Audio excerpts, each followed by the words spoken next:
سوف نتعرف في هذا المثال على استخدام الأمر autofill لنسخ المعادلة التي قمنا بإدخالها إلى باقي الخلايا.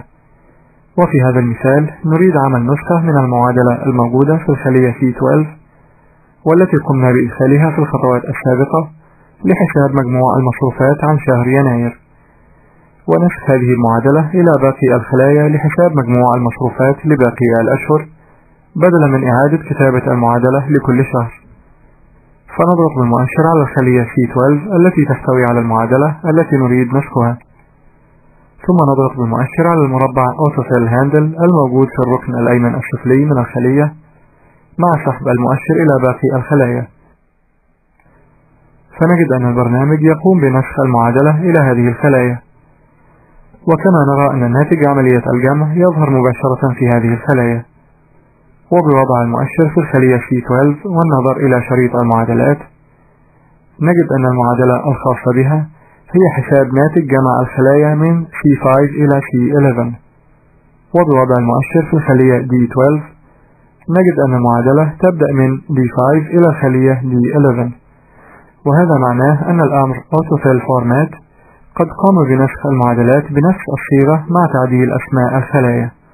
والآن نقوم بتكرار نفس الخطوات لنسخ المعادلة من الخلية I5 التي تحتوي على مجموع الإيجار rent في 6 أشهر إلى باقي الخلايا في العمود total.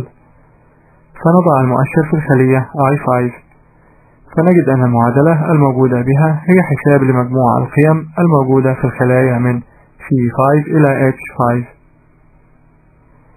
فنضغط المؤشر على المربع autofill handle في الركن الأيمن السفلي ونسحب المؤشر إلى باقي الخلايا. وعند ترك مفتاح الماوس الأيسر سوف نجد أن البرنامج قد قام بوضع الناتج مباشرة في هذه الخلايا. وبوضع المؤشر في الخلية I6 مثلا سوف نجد أن المعادلة تبدأ من C6 إلى H6، وهذا معناه أن الأمر قد قام بنسخ المعادلات بنفس الصيغة مع تعديل أسماء الخلايا.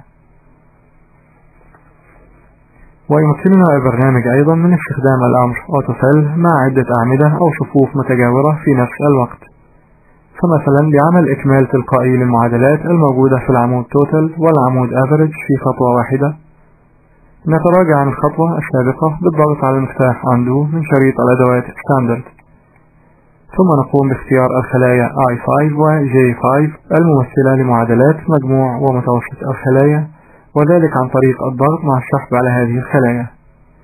ولعمل الإكمال التلقائي لهذان العمودان في نفس الوقت نضغط مع السحب على المربع autofill handle إلى نهاية الجدول، فنلاحظ أنه قد تم ملء بيانات العمودان تلقائيا كما نرى. ويمكننا إكمال بيانات الصف left over بنفس الطريقة السابقة.